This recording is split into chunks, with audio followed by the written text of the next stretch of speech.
Um, Good morning, everyone, and Morning, welcome.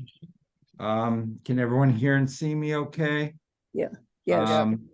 I want to just start off by saying we're all praying for the state of Israel and for the people of Israel. Yes. Been through so much in the last number of days, and it's just words fail me, to describe the massacres that occurred in 2023. And the mentality of the people that would perpetuate and support these kinds of things. And did everyone get the email from us yesterday? Yes. Yeah, well, I got it this morning and I haven't had time to look at it, so. So it basically says the number of things that we're doing. We're going to be praying for Israel this Friday night in services. Of course. And obviously my sermon will be on the subject. And then we have an interfaith services coming Tuesday at 4 p.m. that's open to all. And we ask that, if you're not a member, that you call the office so that we know who you are. And it's just very, very terrible tragedies and almost unspeakable. Moving on to Torah study itself. So this is we're made it to a new year. And did everyone get the email with the PDFs? Yes. Yes. Rabbi, before we start, let's do the blessing first, please. Yes, I'm sorry. All right. Are you Together. ready? Yeah. Baruch atah Adonai Eloheinu melech Melech haolam haolam, asher kiddushanu b'mitzvotav v'tzivanu l'avot divrei Torah. Torah. Blessed are you, Adonai, our God, ruler ruler of the world, who who has has sanctified us us with your commandments and commanded us to engage in the engage works in of the works Torah. of Amen. Amen. Okay, back to you, Rabbi. We have a few weeks that we are ahead of ourselves in the Harvey Fields book, so I thought we would experiment with other things. So I made for you copies of 3 different books, and the first one is the rediscovering Philo of Alexandria. There is a picture of Philo. This is from 2,000 years ago. And this comes off of his digital camera. All right, you can laugh. That was a joke. And so Philo is a Hellenistic Jew living in Alexandria, Egypt. They're Greek speakers. He's conversant with Greek philosophy. And the question is, did he know Hebrew? We're not sure if he did or to what degree. Now, the problem is Philo did not write a Torah commentary. And we're not interested in reading his philosophic books on their own. And so this is a rabbi in San Diego called Rabbi Michael Leo Samuel. And what he did is he took Philo's writings and he distributed it based on the parsha of the week. So Philo wrote a lot, that we have a lot of it thanks to the Christians. The Talmudists did not save Philo. So, for books to have gone from the ancient world to the modern world, somebody had to copy them over and over and keep them alive. So today, everything can just rest in your hard drive on the computer, and 200 years later, it'll still be on somebody's hard drive. But that was not true then. So the Christians wanted to keep Philo because they used a lot of his stuff. So that was good. There was some of his stuff was lost, but not that much. And like many Jewish intellectuals. He repeated himself. So we think we have pretty much most of his ideas. So Rabbi Samuel took it and put it into different sections with some notes. So that is one thing.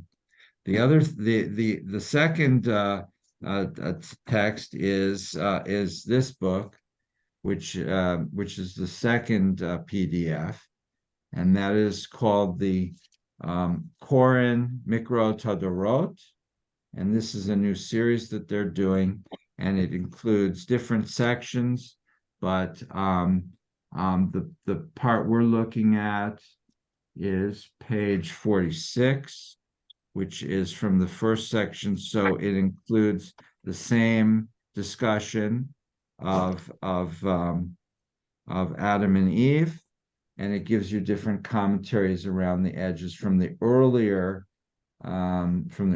commentators. So did everyone have a chance to look at these a little bit? And if so, I did. do you have any impressions? Well, I just have a question. Because there's so many pages, like the one you're talking about right now is maybe like 25 pages. Are Right. we going to really cover in that depth that I need to print all of them? No, you can look at it on your screen, or just print the one page that we start with. But you're on the screen. How do I go? You mean I should figure out You how to can do just, well, dual screen? if you download the PDF, you can click on it and it'll appear on your computer screen. You don't Okay. have- Or you can load it on your phone. Or, yeah, but it'd be easier to see it on the Yes, screen. yes.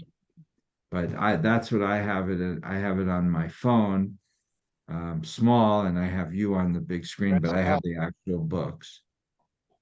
So Okay. did anyone have a chance to look at it? Yeah, I've looked some. Liz? I read Yeah. most of it. Which one, the Philo or the mixed one? So I'm looking at, yeah, the Philo. I mean, I read most of all of them. I don't know. One thing that stood out to me that I really liked is the focus of like within the story of Adam and Eve, how a husband should treat his wife so well, and the home, a home is not a home unless, without the woman. She's the one who makes it a home. That really stood out to me. I like that a That lot. was Philo? I think so, yeah. Yeah, he has some interesting statements. Yeah. Well, isn't that like the Esha Hayil, where the husband on Shabbat praises his Right, wife right. for all that she does? And that's from the book of Proverbs. So, of course, that brings up the question, to what degree was Philo familiar with Proverbs? And the answer was, in the Greek version, he knew that very well. So he's paraphrasing Proverbs, yes. Any other impressions, Liz? I mean, you've been at a few sessions where we did with Harvey Fields, where he gives you a question, why did Moses strike the rock, or what does Judaism say about abortion? Can these commentaries substitute for that, or are they too open-ended?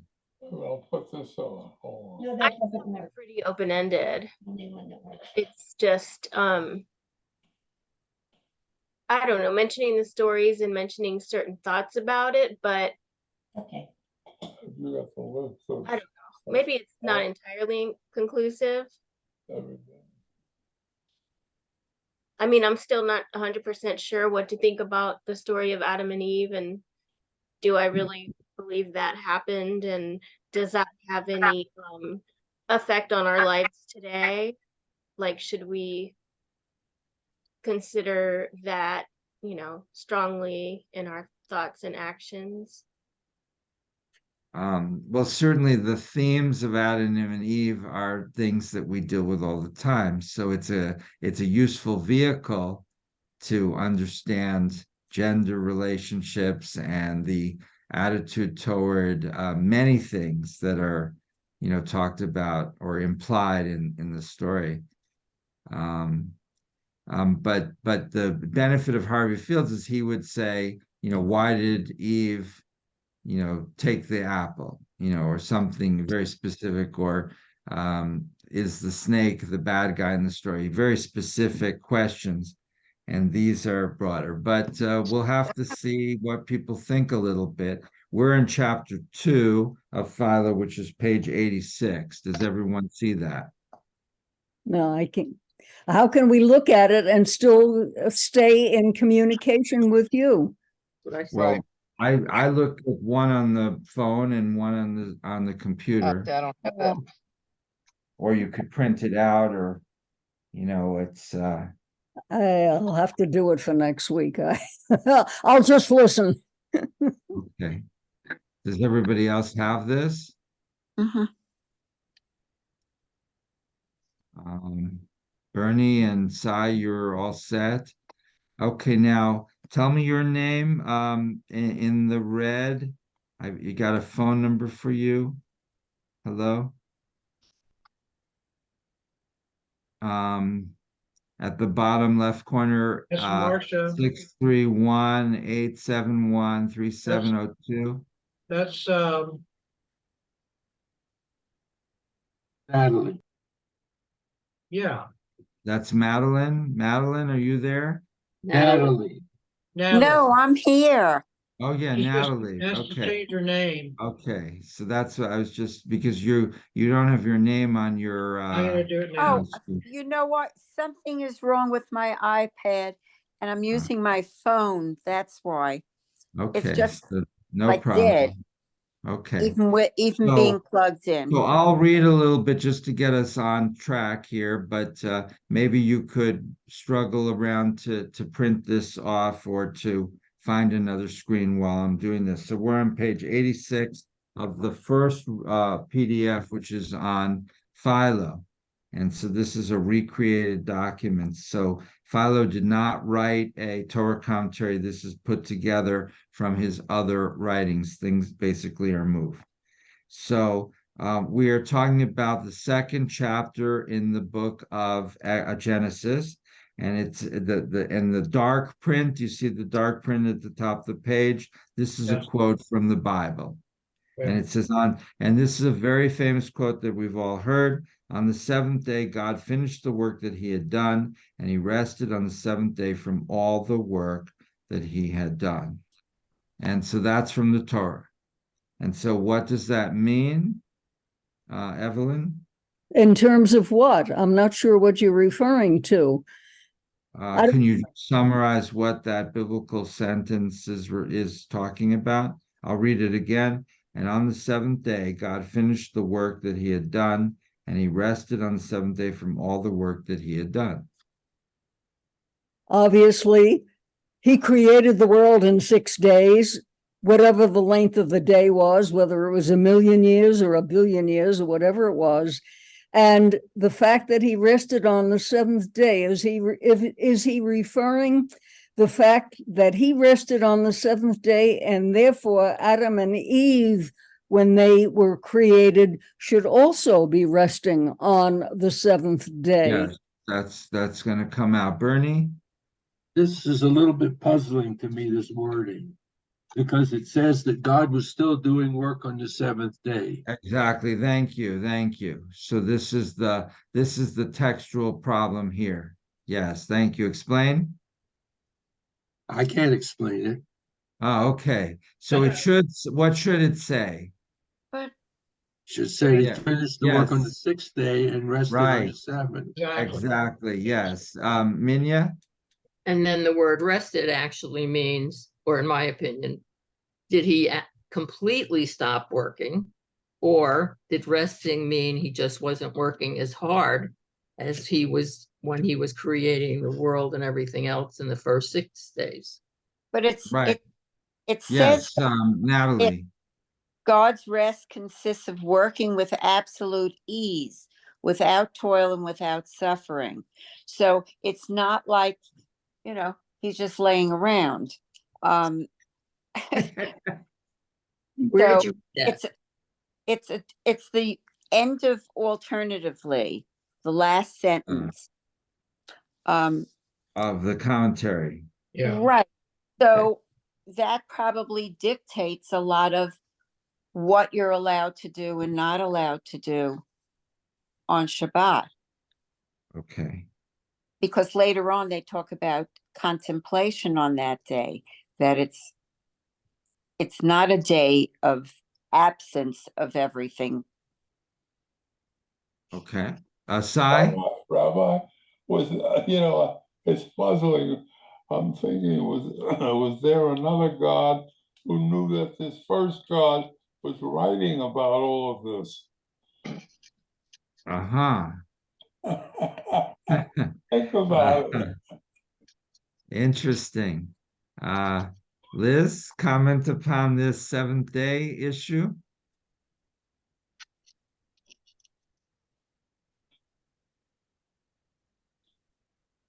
Sorry, Yeah. it's nothing that really stood out to me, to be honest. Okay. Now I'll read you Rabbi Samuel's commentary here. So how much of this is from Philo and how much of it is from Rabbi Samuel, that's something we have to determine. God never ceases from creating something anew. For just as it is the property of fire to burn and of snow to chill, so also it is the nature of God to always create, even more so by far, since God alone is the ultimate source of action. This would explain why Moses says he caused to rest rather than he rested. All the works made by artisans when completed remain stationary and fixed, but all those that are accomplished by God's knowledge are moved at subsequent times. For their ends are the beginnings of other things, as for instance, the end of a day is the beginning of night. This same principle applies no less to how we must look upon months and years when they end, as the beginning of those which are just about to follow them. Responses, comments? Well, does physical rest mean no physical activity, but the mind is still working as far as humans are concerned? Are they permitted to read? Are they permitted to study? Or are they expected to sleep for the 24 hours? And where is that line drawn in terms of rest more specifically? I'm confused about that. Just exactly what is meant by a day of rest. Does it mean that you do no work, actual physical labor to improve your own status? What about the wife who has to cook? Okay, we've evolved the fact that on Shabbat, they've already put the cholent in the oven, and so it's been baking from before, and so they have food to eat. But again, it's rather non-specific, and so it's up to whatever the individual commentator or authority decides that it's going to be. If we were to study the Torah on Shabbat, we read the Torah on Shabbat, does that work, or doesn't that qualify? I think it qualifies. Steve? Well, Rabbi, when you read the Torah, you're working, Yeah. Okay. okay? And I don't know what you do on Saturdays. You probably walk your dogs. That's considered exercise. I would consider that working, you know? It's a matter of definition, but for the individual, I think, rather than a whole general aspect. So Now, the later Jewish tradition developed a whole halacha of what was considered work. And so they took the 39 categories of work from the temple that is right next to the prohibition of working on Shabbat. They said these are the 39 categories you cannot do on work. And they include things like kneading and sewing and separating and turning on fire and so forth and so on. And from that, they made a whole list of modern things that you're not allowed to turn electricity, not allowed to use your car, et cetera, et cetera. Yeah. And Well, but we don't accept that system. Yes, Evelyn. I was just going to say, if you're Orthodox, you wind up walking. Well, walking, you're exerting yourself. The non-Orthodox will get in the car and go to their synagogue. They're not doing the work; the car is doing the work. So how do you explain the fact that you cannot get in the car when you're not actually doing the work of getting from here to the synagogue? Because at least in the later halacha, right, we're not talking about the Bible itself, we're talking about much later. There's the malacha is the Hebrew word, and that doesn't refer to work as we understand it in English. Rather, it refers to these 39 categories. And so therefore, something simple like turning on a car ignition would be regarded as work, but walking around your neighborhood for 3 hours in the hot summer Arizona sun might not. So it depends on, on what they call work, which is not work. It's their own invention of what they call malacha. So it's different. It's subjective then, rather than precise in a sense. Well, they have their own understanding, and they use that to give a definition of what's work. So if Bernie wants to go out for a barbecue lunch at the local hog roast, that wouldn't be allowed for certain reasons according to the rabbis, but according to our modern understanding, going out to lunch on Saturday is not work. That's just fun. But if we hike Camelback Mountain, that might be okay. I mean, it's clear some of it overlaps with what we consider work. So you wouldn't go into your office and go to your job. That's considered work in both our modern understanding of work and the biblical understanding of malacha. But there's a lot that does not overlap necessarily. Evelyn? Well, I'm thinking of those people who prepare a kiddush after the Saturday morning service. Wouldn't you say that they were working for the pleasure of somebody else, and therefore that's work? And hey, there's a conflict as far as I'm concerned. I mean, if it's going to be a day of rest, it means you practically are a vegetable during that day. And this is what the Karaites were another Jewish group that broke off of the Rabbinites, and they said, no, Shabbat is Shabbat. Hey. So for example, the rabbis said you can use light, you just can't light. So you could put on a fire before Shabbat and make it very big so it'll burn through Shabbat. In modern days, you can leave a light on, right? That would be allowed according to Orthodox Judaism. The Karaites said, no, you have to turn all your lights off before Shabbat because you can't use light. And if you have a fire, you have to turn it out. So that didn't make them popular because Shabbat in the Karaites was cold and dark. What if there was a fire in the house? Does that mean that you're not allowed to come and put the fire out because that's work? Well, that's a question. Shirley, did you have your hand up? Yeah, it seems like years ago I remember learning that the definition of working was what you do every day to earn a living. And that other things that you do, like cutting your lawn or whatever, is not considered working because that's not your normal working schedule. So work is things that you do to earn a living. And if you're preparing a kiddush for your community, that would not be considered work, right, Shirley? Because it's not what you do to earn a living. Right, that's what I remember. Okay, that's It's been a long time. It's been a long time. I don't remember everything that well. Bernie and then Steve, if Steve wants to say anything. Unmute.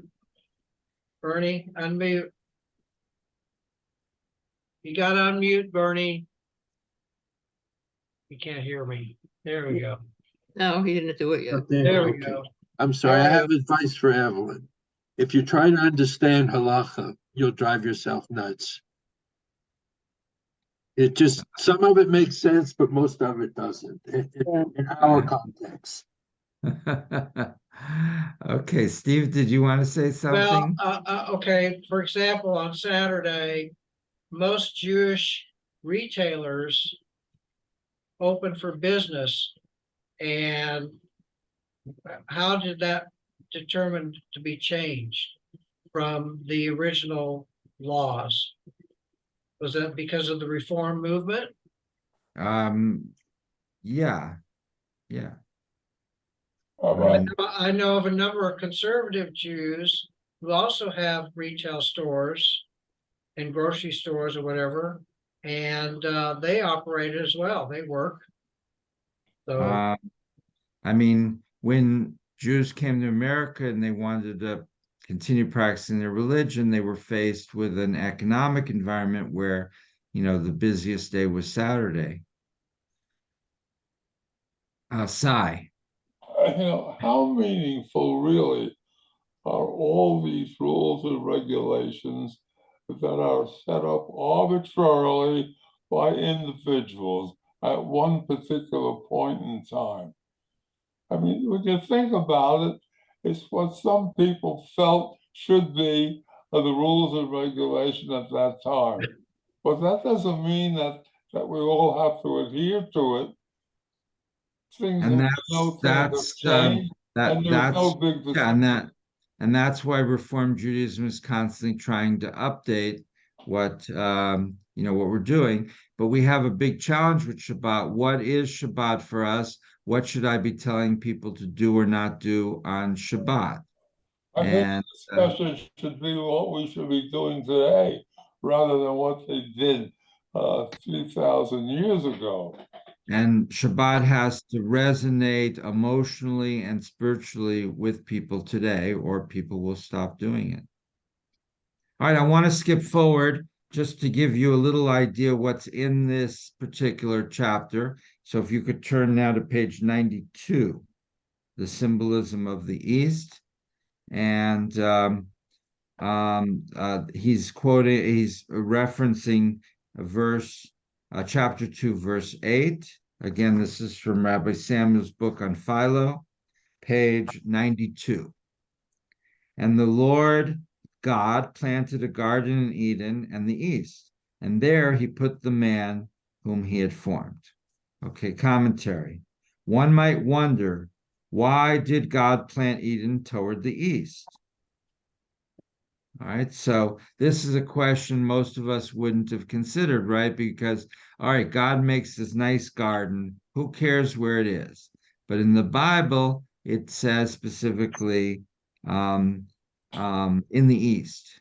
And Philo and many biblical commentators are interested in very specific words and comments like that. So he says the answer is one reason is because the world proceeds from the rising of the sun in the east, which is called the right side of the world, while the west may be termed its left side. Migratory bird patterns move from the first rays of daylight in the east toward the dusky evening. Thirdly, wisdom itself is best personified by splendor and light. The name Eden indicates all kinds of delights and pleasures, since all good things and blessings derive their beginning from the place of the Lord. And then he continues, paradise as a wisdom symbol. Why does God create a paradise and for whom? What does this term mean? The name ought to be self-explanatory and refers thickly covered paste adorned with every conceivable type of tree. But in this case, paradise functions as a wisdom symbol that transmits human and divine intelligence that enables one to comprehend the nature of different things. Paradise helps humankind to develop a contemplative system of life so that he might eventually attain a correct notion of how to praise his heavenly Father. Without wisdom, it would not be possible for nature to see or praise God as the creator of all things. Therefore, the Creator established the contours of wisdom within the rational soul, that is, the mind, as he planted trees in the Edenic paradise. After wisdom came into being with the formation of paradise, the world exalted and praised, reminiscent of the Muses, who praised God for his work. Plato said it best. The Creator is the greatest and best of causes, while the world is the most beautiful of created things. Comments?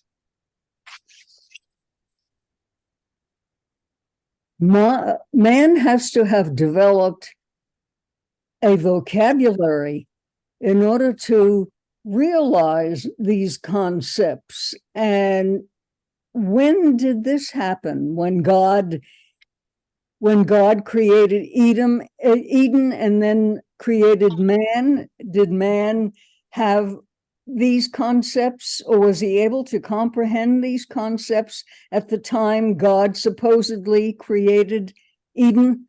Well, Philo is certainly very interested in this from a certain point of view. What is Philo's perspective here? What is Philo, what kind of guy is Philo from these two little paragraphs? Sai? Can't answer that. Liz, you have your hand up? No, okay. Is Marcia there today? No, she wasn't feeling well. She had a COVID shot and she had a So fever. she just left her camera on, but not. No, Yeah, I'm here in that I'm auditing. Oh, Okay. you're auditing. Yeah. Are you participating? No, I really don't feel up to it, so I'm just going to listen. It's interesting to listen to. Thank you. So the question that Philo asks is, why would God create a paradise, and who is it intended for? And it's not, in his mind, things are symbolic. Everything in the Torah is symbolic. So he's not interested in this as a vacation spot. If Minya says, my husband and I are going off to a tropical paradise, right? Minya, is that something you might do? Oh, absolutely. I would do it in a heartbeat. Yeah. And so a tropical paradise, we envision beautiful sand beaches and bright blue water and great food at a buffet 3 times a day or 5 times a day, and palm trees, and maybe an excursion into a tropical jungle where there's these big birds, and it's just very pretty. But that's not what Philo cares about. Yes, Evelyn. I have this concept of Eden, the paradise, and you have 2 humans in it that God created. And are they supposed to be just living creatures who flit along and enjoy what's there? And yet, why did God create the tree of knowledge?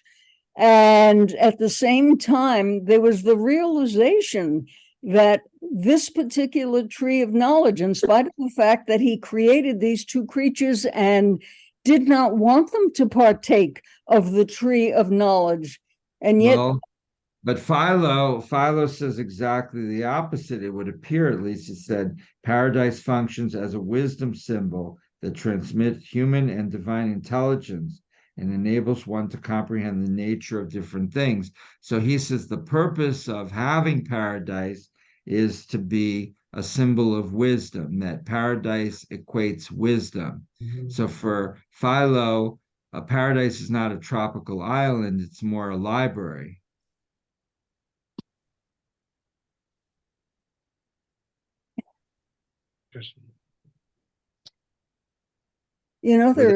It's just impossible to each one's got their own attitude and approach to the Torah per se, or the precepts of the Torah. And for as many commentators as there are just as many opinions. And it's.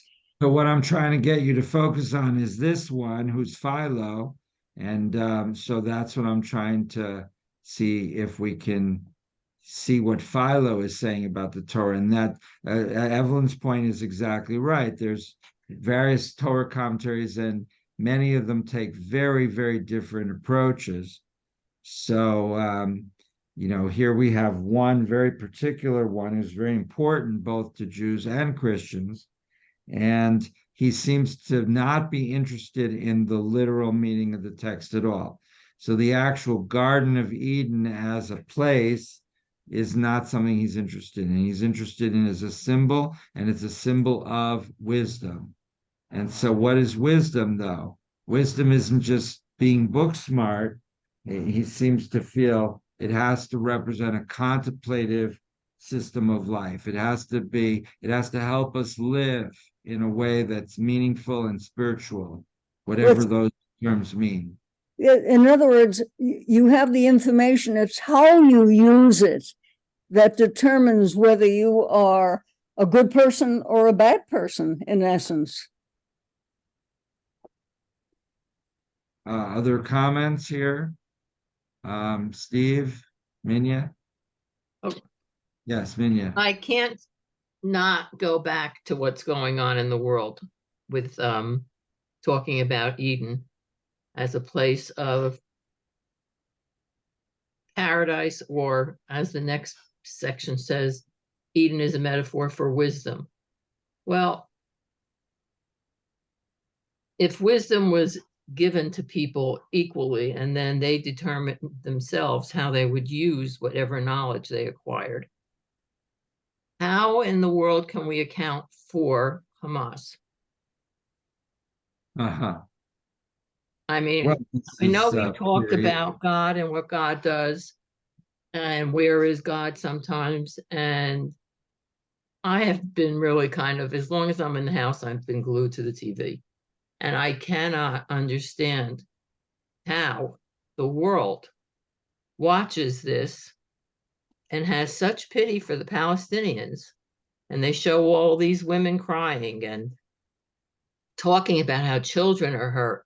But you don't hear about these children, these Israeli children that were taken out of their homes and now I hear decapitated. I mean, these are children. What kind of people are they that they can do this? So where is the wisdom in creating the people who believe in Hamas? Is that just that wisdom didn't come to them? Or was ignored, or God stepped back and said, okay, I've given you wisdom. Now you decide how you want to use it. I don't know. I had to say that because it's on my mind all the time. I'm sorry. I didn't mean to. No, I tend, get Rabbi. Steve? I tend to agree with you, Minya. The fact that Hamas is using their wisdom in a different way from what we're taught. I think it's all a matter of how we were taught,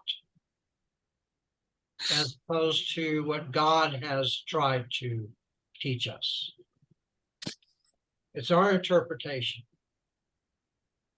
Okay, so everyone who follows the Palestinians will say that our interpretation is so different from their interpretation. Yes, I agree.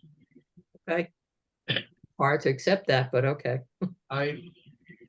It is. We're just in a terrible place in the world right now. It is. It is a terrible time. Now in the bottom paragraph, he quotes Plato, the creator is the greatest and best of causes, while the world is the most beautiful of created things. So can anyone take a stab at what Plato might mean?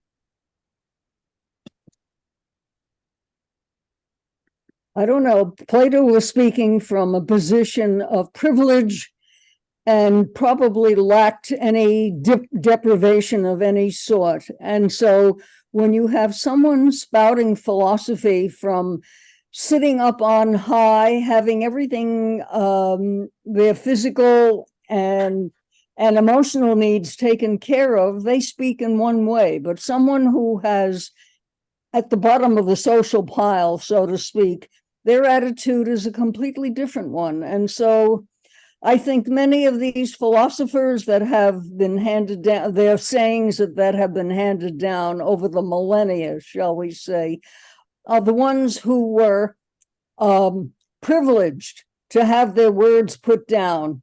And there were, I'm sure, many others who had different attitudes, but we never heard from them and never will because their words have not been recorded per se. So it's, I think we're getting in very, very deep here, and I don't think everyone has, I don't have sufficient information to be able to make some of the judgments that you would like us to make.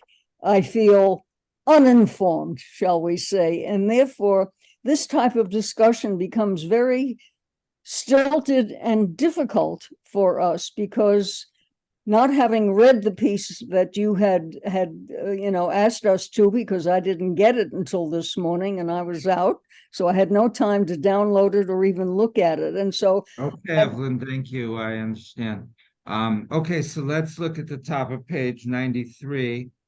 This is notes from Rabbi Samuel about the Talmud. So this is not from Philo, this is from the Talmud, and this is a famous story about Pardes. Pardes is 4 letters that represent different aspects of interpretation of the Torah, and there are 4 sages, and they all have this mystical experience where they come face to face with God, whatever that means. But it's just a startling, shocking, religiously insightful reaching of God. And so some people, when they have near-death experiences, they feel they come face to face with this overwhelming light or this just huge quantity of pure love. People describe it differently, but there's some experience. And some of the mystics in the Southwest, of which we are in, experimented with hallucinogenic drugs in order to experience this direct connection with God. And so I'll read you the paragraph there. But the rabbis that went didn't do too well. The rabbis used the Pardes as a metaphor. And you can see the way he spells Pardes with a PRDS of the big letters, because it's Pshat, Remez, Drash, and Sod. The P represents Pshat, which means the basic meaning, and the R represents Remez, which is the hidden philosophic meaning, and Drash is stories about the meaning, and Sod is esoteric wisdom, secret wisdom. So they used the term Pardes as a metaphor for theosophical esoteric wisdom. In one famous story, 4 sages entered into the Pardes and had a mystical vision. And this is what happened to them. Ben Azai glimpsed at the divine presence and he died. He just dropped dead. And with regard to him, the verse states, precious in the eyes of the Lord is the death of his pious ones. Ben Zoma, the second rabbi, glimpsed the divine presence and was harmed. In other words, he lost his mind. He got sent to an insane asylum. In regards to him, the verse says, have you found honey? Eat as much as is sufficient to you, lest you become full from it and vomit it. Acher chopped down the shoots of the saplings. In other words, he became a heretic. He gave up religion entirely. And Rabbi Kiva is the only one of the 4 who came out safely. So they're comparing this to the story about the Garden of Eden. Garden of Eden is not a garden. Garden of Eden is a way to experience directly some very powerful, mystical experience which leads you to acquire wisdom in a certain sense. But it's experiential wisdom, not book wisdom. So I take back what I said earlier about it being a library. Maybe it's more the being at the top of Mount Everest, or being somewhere where you just feel intensely life and death and love and death and all these intense emotions. And one rabbi just could not take it and dies. Another rabbi cannot take it and he goes insane. A third rabbi cannot take it and he just gives up everything, and only Rabbi Kiva comes out unscathed. Comments? Rabbi, can you give, Yes. I need because there's no pages numbers on here. Can you give me some, There's no whether it's pages. no No, numbers? So when you say you're in a certain place, I was trying to find it and I can't, so I Right. don't know what you're reading. Could you give us like a lead? Like, This is on the top. It says notes. It's about 4 pages in. It says notes the Talmud uses at the very top. It's the fourth double page. If you look at 1, 2, 3, 4 double pages, it's on the right side of the fourth page. 1, 2, Yeah.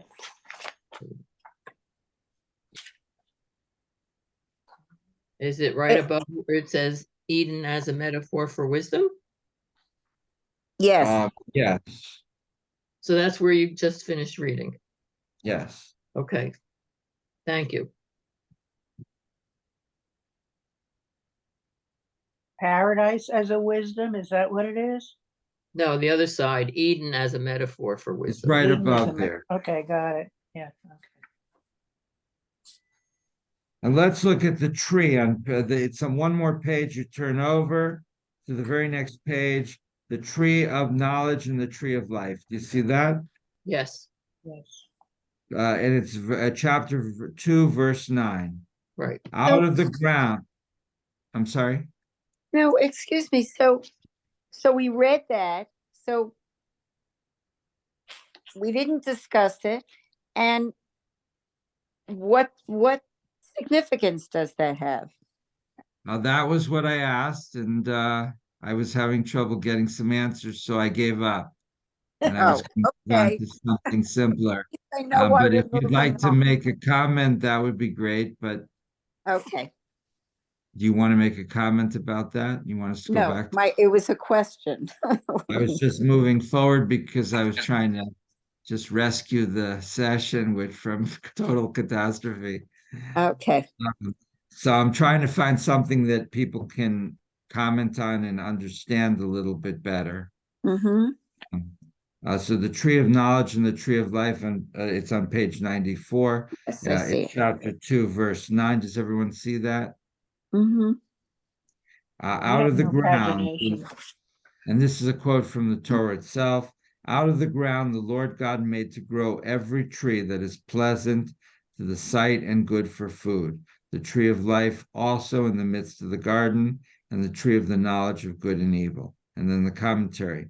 Whereas the tree of knowledge conveyed only knowledge about things existing on earth, the tree of life conveyed knowledge about the eldest and highest cause of all things. Indeed, anyone who is fortunate and blessed in partaking of this tree would truly become immortal. Comments? So then nobody actually partook of that. There is no So immortality. how many trees are there that we're talking about? Well, they're saying two. So, Good, good. And one is called the tree of knowledge and one is called the tree of life. So if you were to eat an apple or a pomegranate or a fig or whatever the fruit was from one of these trees, which tree would you eat from? Knowledge. yeah, I agree. And why?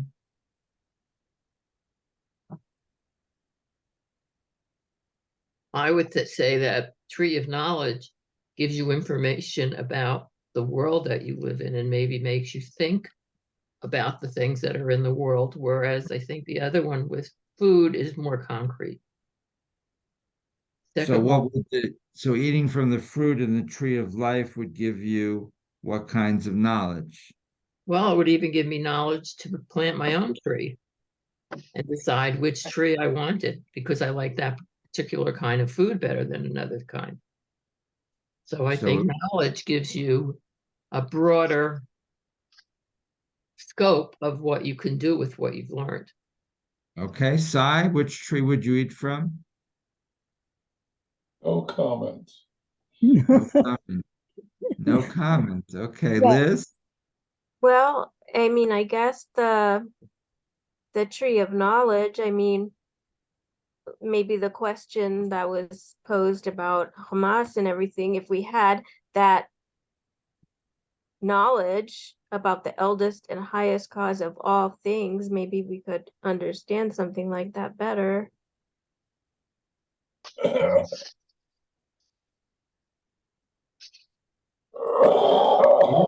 Bernie?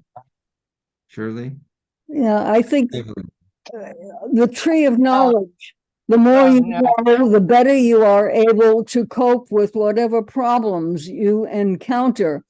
It's in ancient times, they didn't understand nature, what forces made lightning or snow or rain or floods, earthquakes or anything else. And so they would attribute certain characteristics to this, such as I mentioned last year when we were discussing Lot and the destruction of Sodom and Gomorrah, and I mentioned that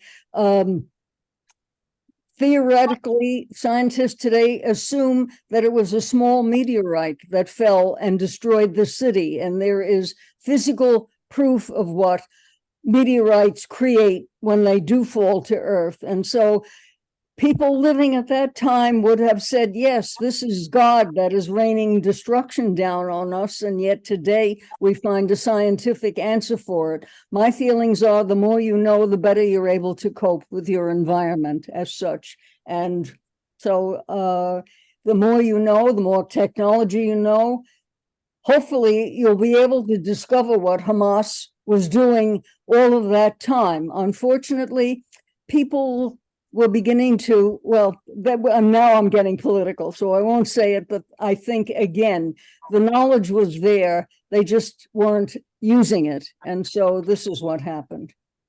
So do we want to differentiate between wisdom and virtue? Are these two different things? Can one be wise but lacking in virtue? Yes. Yeah. Steve? Okay, my comment is regarding the tree of knowledge. Without the tree of knowledge, you would not have things would not have been invented, such as the wheel, planting of vegetables and fruits. Those were things that were learned, down the road, whereas opposed to, in today's world, you already know these things. I mean, the knowledge is already there. Do you acquire knowledge by hard work, or is there a way to just acquire knowledge automatically? No, knowledge is accumulative. Exactly. Part of life. It's part of life. You gather knowledge as you live. So surely I can't Federal Express you, say a 3 apples or 3 grapefruits that if you eat them will give you knowledge. Not necessarily that, but I mean, as far as your experiences in life give you knowledge. You learn from everything you do. Natalie, agree, disagree? Well, knowledge is experiential and as well as work, as well as research and study and discussion, trial and error. Okay, now you have knowledge that's accumulative in our society, but then you have the society of Hamas, and their knowledge accumulates in a different fashion. And so their outlook is a different one. I can't say it is wisdom, it is knowledge and what they do with it. Well, maybe they're focused on what kind of knowledge they need in order to destroy Israel. They don't need a broad sense of overall knowledge like we acquire knowledge sometimes because it's intellectually stimulating or it leads to the next thing.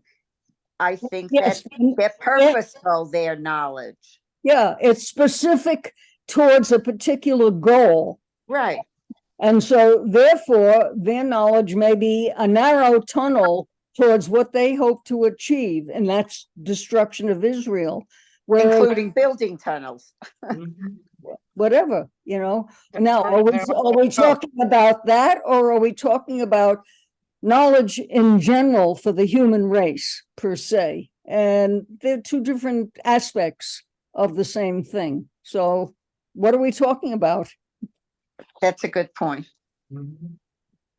Liz? Well, I just think in this day and age with so many sources of information, it's so easy for somebody to consider something knowledge that is, has really no basis in reality. So yeah, what one person considers knowledge could be a completely different set of knowledge than someone else.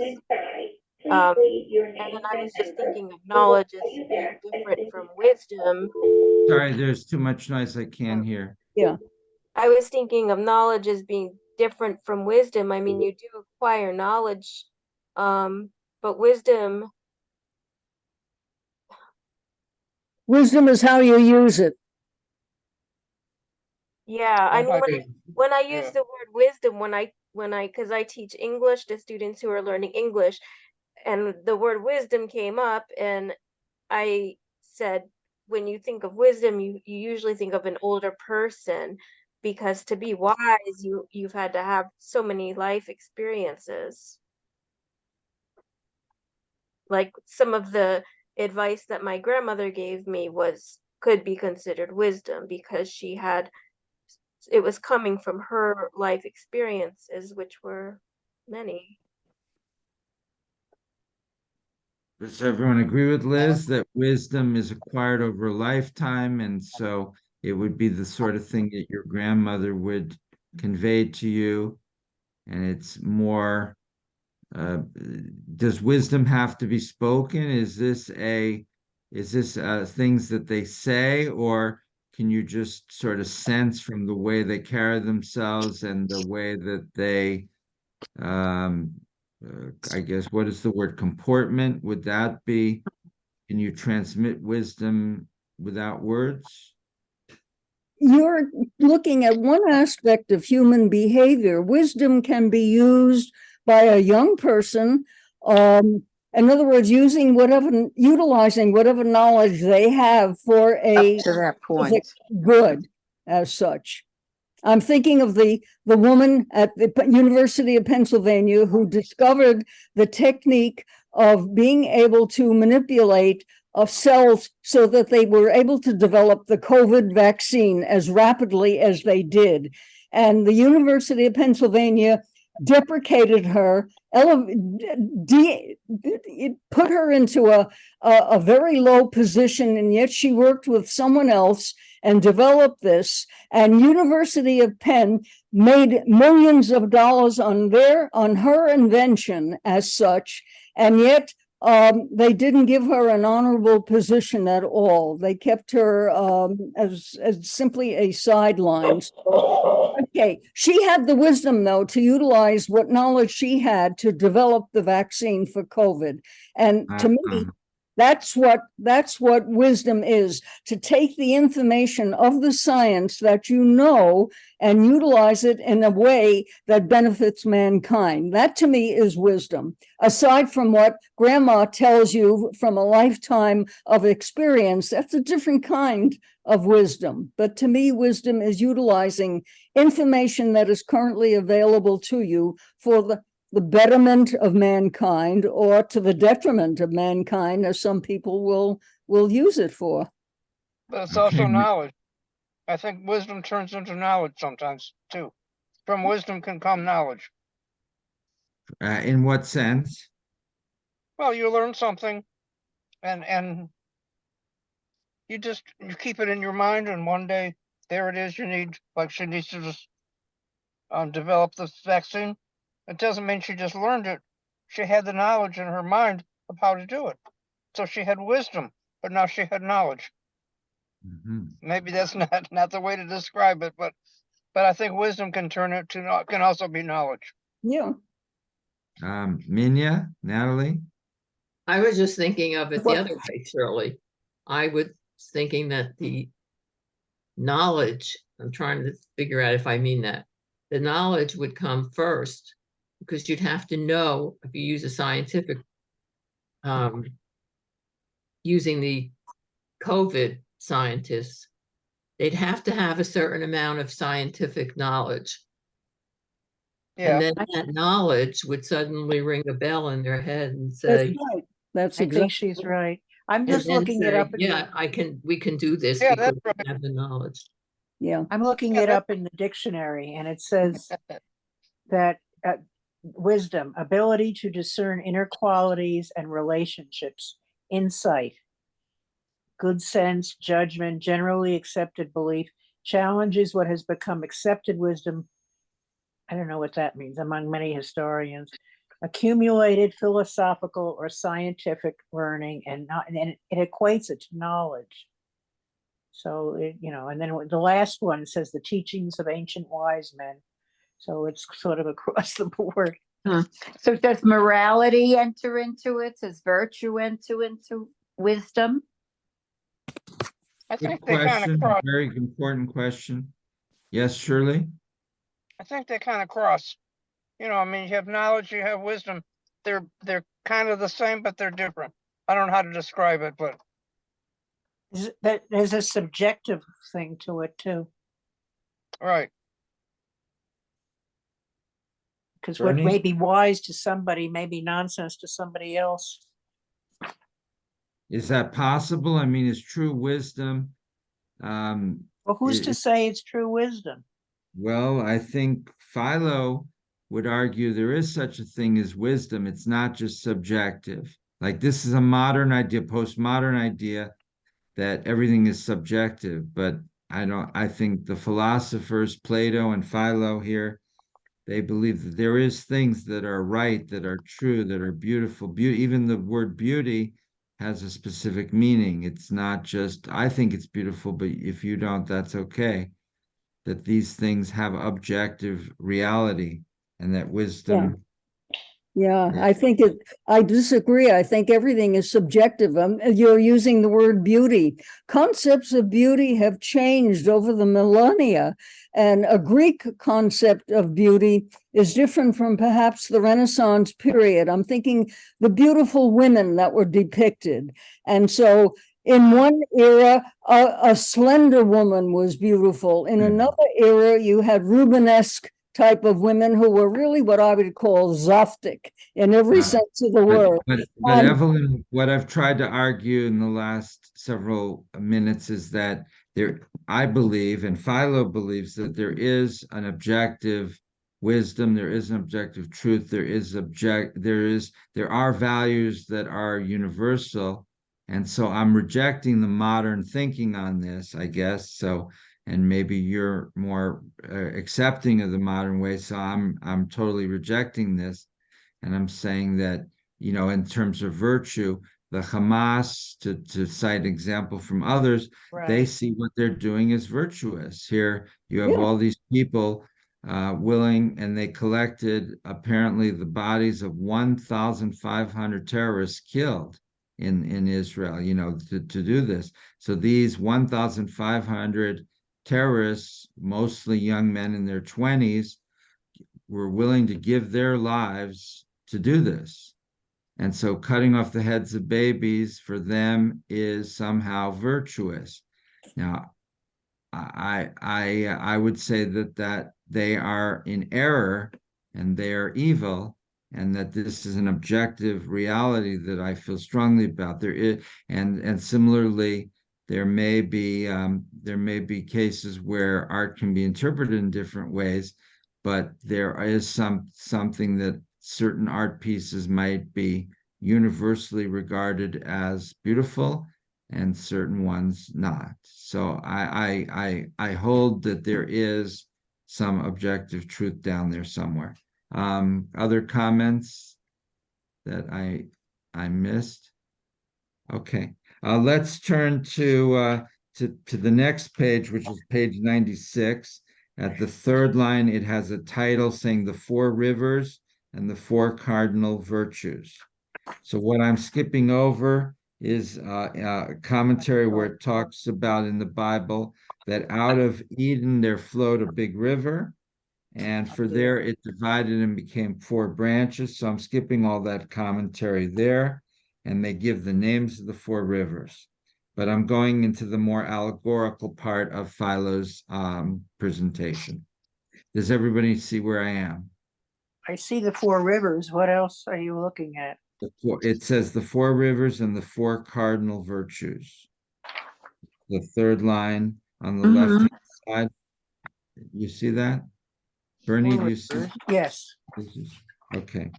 With these I see. words, Moses sketches how the 4 rivers may allegorically correspond to the 4 cardinal virtues: prudence, temperance, courage, and justice. Have you ever heard this? That in Judaism we have 4 cardinal virtues?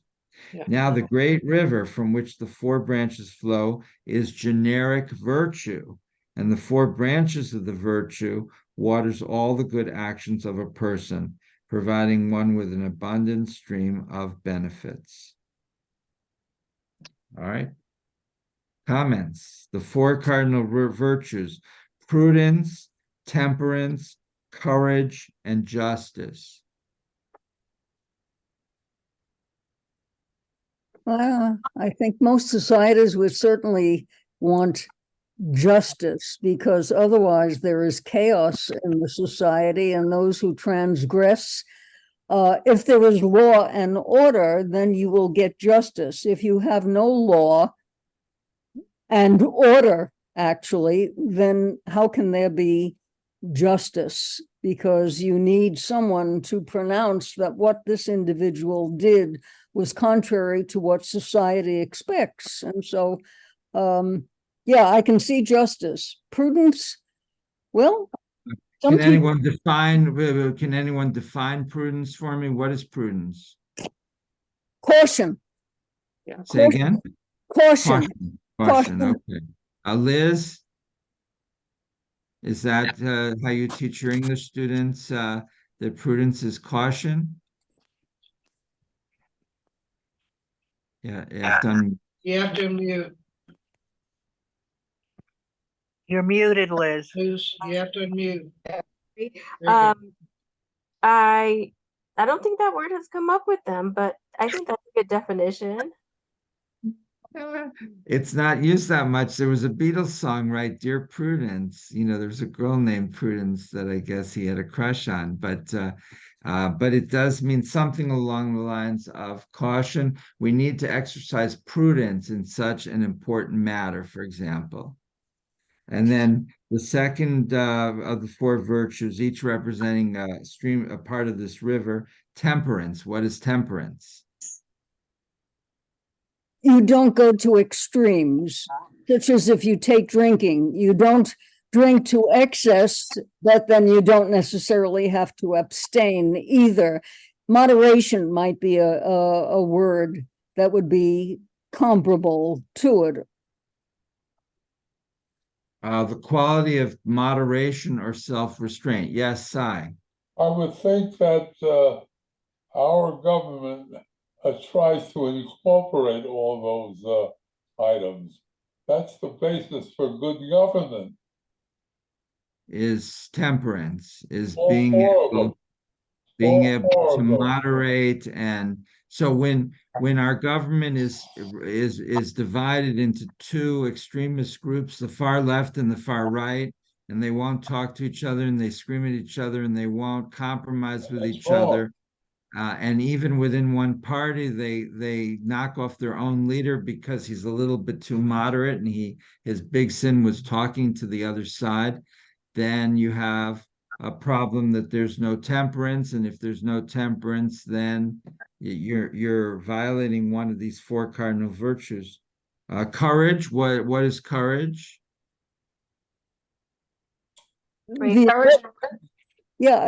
Courage is the ability to stand up for what you believe is right.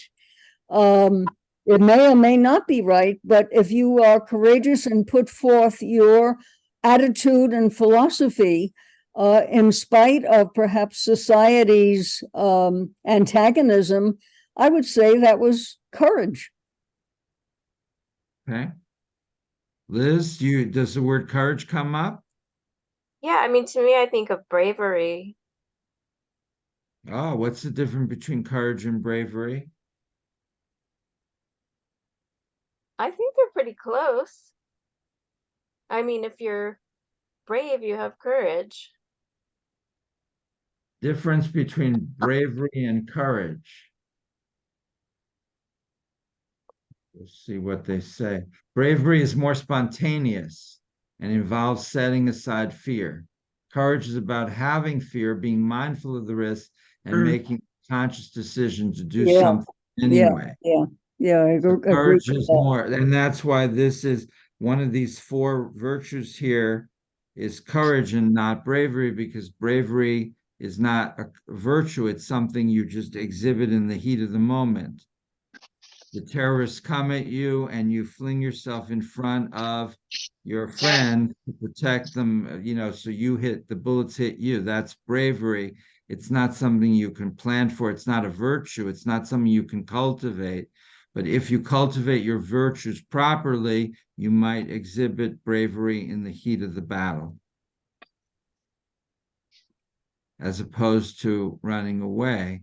And I talked to a lot of my friends in Israel who are trying to decide if they could get a flight out, which is not easy.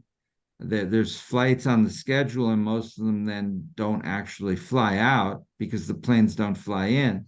But if they could get a flight, do they feel that they are, not exhibiting the opposite of courage, by fleeing in the time of need?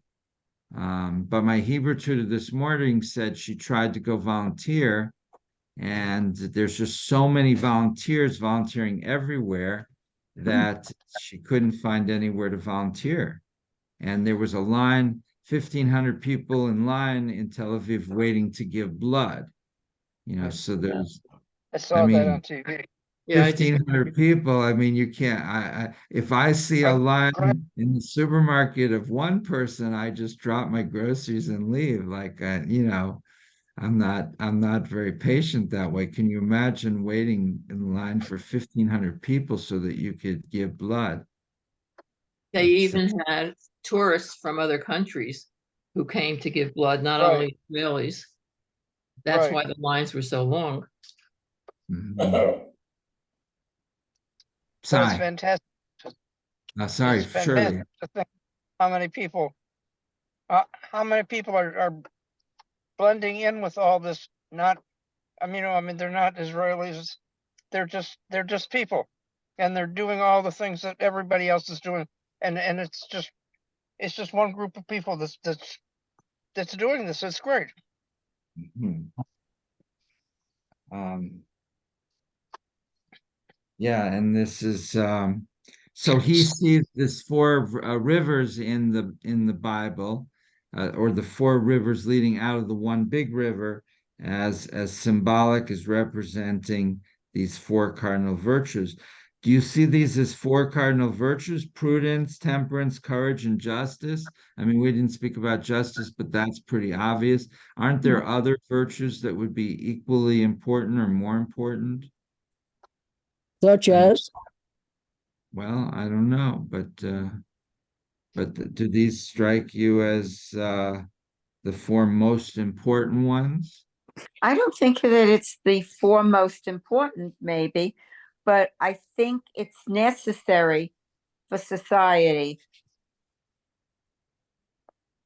So the necessary to and have maybe the others added, but not so much on personal relationships or self-analysis and where you stand morally on different issues, but I think for functioning of government and society that these work. Mhm. Rabbi, nowhere is the emotion of love mentioned that we have discussed so far.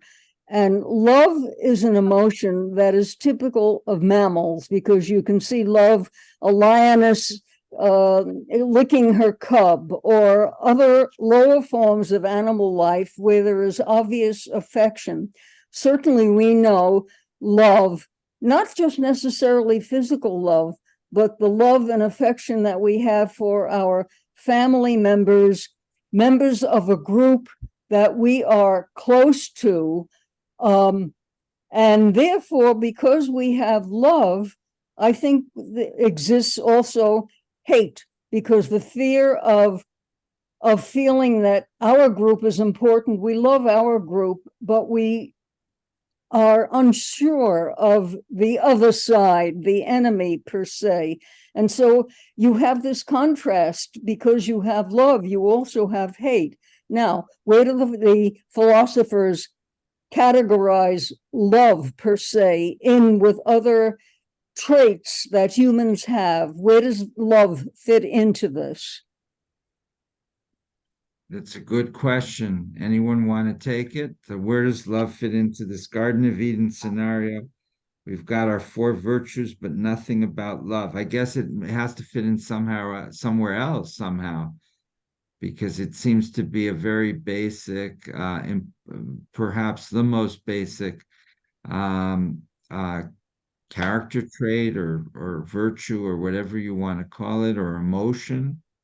Where do emotions come from? I mean, clearly, this whole story of Adam and Eve also has to deal with the issue of emotions, not just love and hate, but other emotions, because Adam and Eve are put in there and somehow they mess it up and they get expelled.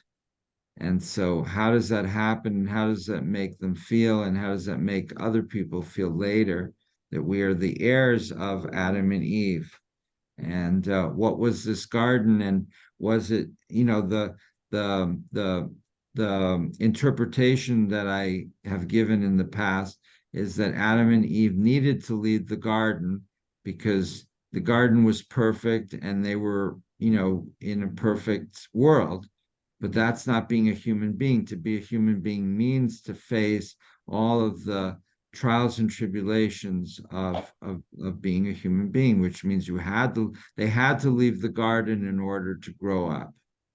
And just like if we have a happy childhood, and unfortunately many of us have childhoods that are disrupted by illness or problems of whatever sort, and I guess now it's pretty standard, divorce comes along somewhere along the line. When I do a wedding, I see there's always the father and his current wife, and the mother and her current husband, and so this is almost always. So is that a normal part of human development, or does that really traumatize the kids? I don't have any idea. And clearly having parents stay together who are screaming at each other all the time, that's not good. And Judaism supports divorce, but when everybody's getting divorced, or almost everybody, I don't know, maybe it becomes a normal thing, and a kid says, whatever age their parents get divorced. Well, Susie's parents got divorced a few years ago, and I know Mark's parents are going to get divorced soon. And it's just something like you go through a bar mitzvah and you go through your parents' divorce. But I'm not sure if what impact that might have or not. But where do emotions fit in this scenario? Where does love fit? And clearly Philo believes that the first thing that's created, even before the world, is wisdom. We didn't go into that much, but the early philosophers saw wisdom as an entity into and unto itself. And so, is wisdom include love? I think they're quite different. So that's a very good question that Evelyn is asking. What about love? I mean, think- Tina Turner asked that question. I think that wisdom has to include understanding. There's knowledge is different than understanding. There's a concept of there's a wisdom. There's a I don't know, the word depth comes to mind because it's a deeper understanding of things, not so much factual knowledge, you know. So that I think that makes a difference when you understand some things and ramifications of things and how things work and understanding people's feelings. That all comes into wisdom. Yeah, that's how you use the information that you have. Yeah, that's what it's understanding is what I'm saying is in there. But Natalie, and so I still think what we were talking about, what I said before, that these are more constructs for not for the social relationship part of society. And that's where love and understanding, not only understanding vis-a-vis knowledge, you know, understanding some concept, but understanding cause and effect, understanding impact, understanding how it impacts other human beings and therefore your society. So I think that's all missing, that whole grouping of virtues in these four. Liz, and then Cy. The discussion about the virtue and love and courage and so forth isn't necessarily of a religious nature. It could be applicable to so many things. And in my judgment, what we're missing here is the fact that we're not only moved and shaped by religion, but our politics shapes us even more, particularly in today's age. If you look around the world on an ongoing basis, the things that are happening, the things that are changing, the things that make us who and what we are political rather than religious. And we have to give that, pay some attention to that, because it's a very, very important factor. Okay, Liz. I was going to say, well, to answer your question about divorce, no, it's not a thing that kids just say, oh, my parents are getting divorced. When are yours getting divorced? It's if I look back on my whole life, I think that was probably one of the single worst events in the way that it affected me. And I was 14 when my parents split, and then they got divorced shortly after. And to this day, it makes me sad to think about it, even though they shouldn't have been together. I know that. They were not happy together. They shouldn't have been together. But, I'll fight to the death to not get divorced so my son never has to experience that. But I was thinking of my son's school, they have the core virtues, and that's something that they kind of like hammer into them from kindergarten all the way through 12th grade. And I was seeing kind of what was missing here. And I think integrity and perseverance are very important. And maybe if people had more integrity, they would focus more on doing the right thing. I mean, I guess that can still be subjective. What is the right thing? But But if you have integrity, at least you're searching for the right thing. It gives you the virtue to try to discern what is correct. If you don't have that basis, then you're not even trying. And what was the other one? Perseverance. Perseverance, yes, very important. And that's now just to conclude, I know we only have 4 minutes, but on the following page on 97, on the same double page, but to the right, it says the Lord God took the man and put him in the Garden of Eden to till it and keep it. And what Philo says about this is that this is a little strange because here you have a paradise. It's supposed to be a perfect world. So surely when you go on vacation, you don't think the five-star hotel in the jungles of Costa Rica is going to make you come down to till it and keep it, that you're going to have to do maintenance there for 8 hours a day. So it's kind of strange.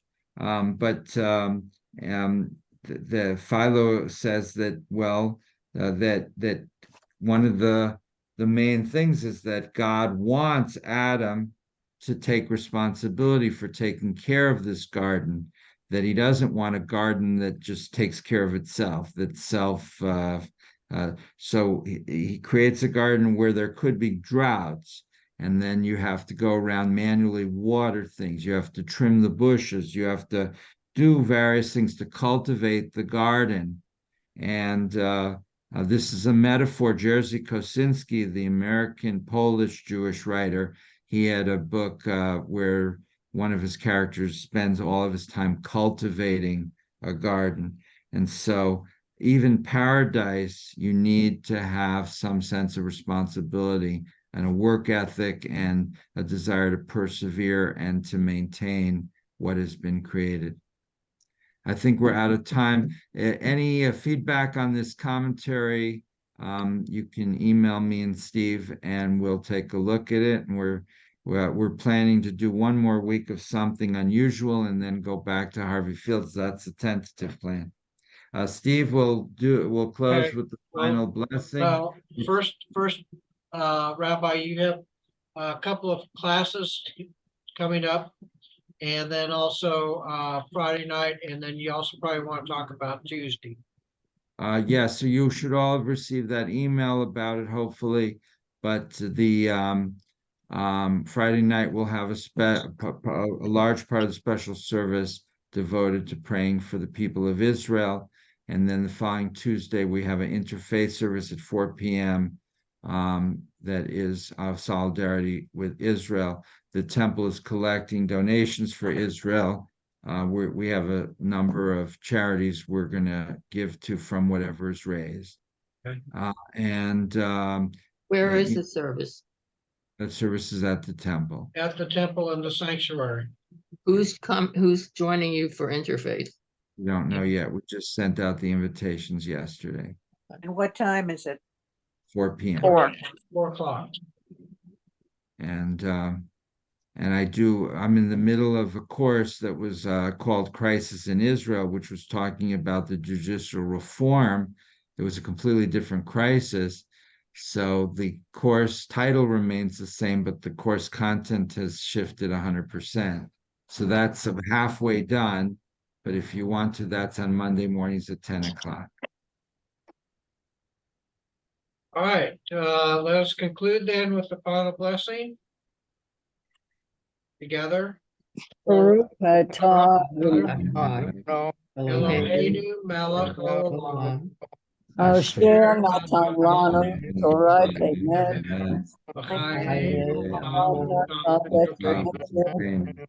Baruch atah Adonai noten Torah.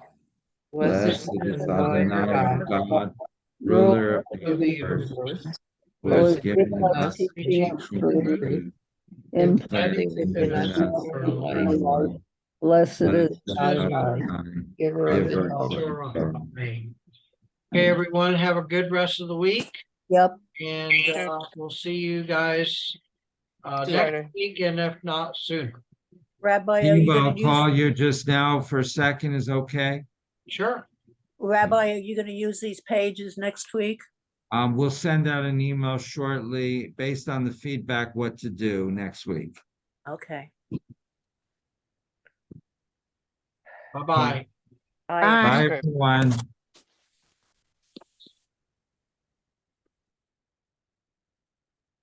Marcia, I hope you feel better. Thank you. I'm just feeling somewhat better. I was so miserable this morning. I'll bet. It hit me when I woke up. And when you got both the shots at the I same got the time? both, yeah, the flu, because I need the egg-free flu, and so I couldn't find it anywhere. I finally found it in a Fry's. So I already Oh. had the COVID shot at CBS across the street, and I wasn't gonna get them both together, but I said, I'm here, let me just do it. And I wound up with a low-grade fever this morning, and I just lay here for 2 hours with my eyes closed, and that seemed to help a lot. I just kind of got but I still feel kind of weak from the whole thing.